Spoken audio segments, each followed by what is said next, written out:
If your check engine light just blinked on and your mechanic mutters the dreaded words, catalytic converter, you're about to get hit in the wallet. If that's not the worst part, it's that a replacement can cost over $2,000 for some cars. A lot of drivers, and I've been there, don't realize how fast carbon buildup can gum up a converter.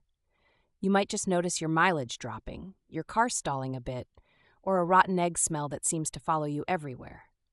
Car forums are full of desperate questions. Can I just clean the thing, or do I need a new one? This is where catalytic converter spray cleaner enters the story, like a bottle of hope that only costs $20.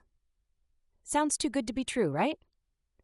Basically, these cleaners work by getting burned through your fuel system while you drive, allegedly breaking up the junk clogging the honeycomb structure inside your catalytic converter. The premise is simple. Instead of spending $2,000, you try a cheap fix first. Here's how you use it. You pour the whole bottle into a half-full gas tank. Don't overthink it. Just do it before your next fill-up. Then you drive, preferably on the highway, so your engine gets hot enough for the cleaner to do its thing. The key here is temperature. Converters are like introverts at a party. They won't do anything unless they feel comfortable.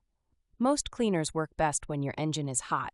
Think over 400 degrees Fahrenheit.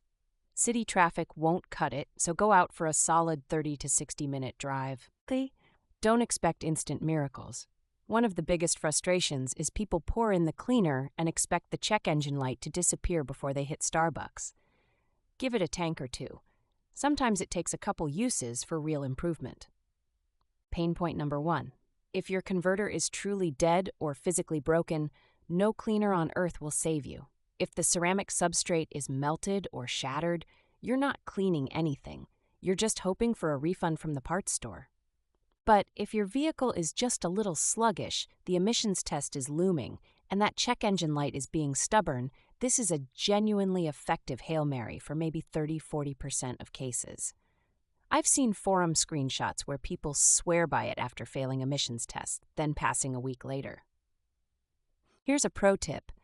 Pair the cleaner with a new air filter and good tank of gas.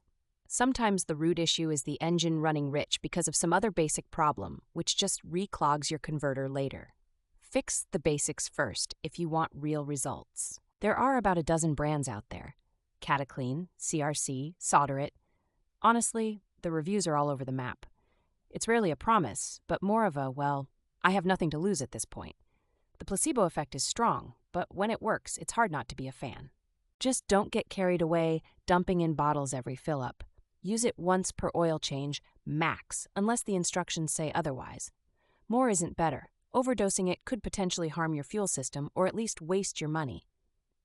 So to sum up, if you've got a sluggish car, a check engine code for efficiency below threshold, and you're feeling lucky, a catalytic converter cleaner is one of those cheap gambles. It's worth trying before emptying your bank account at the repair shop.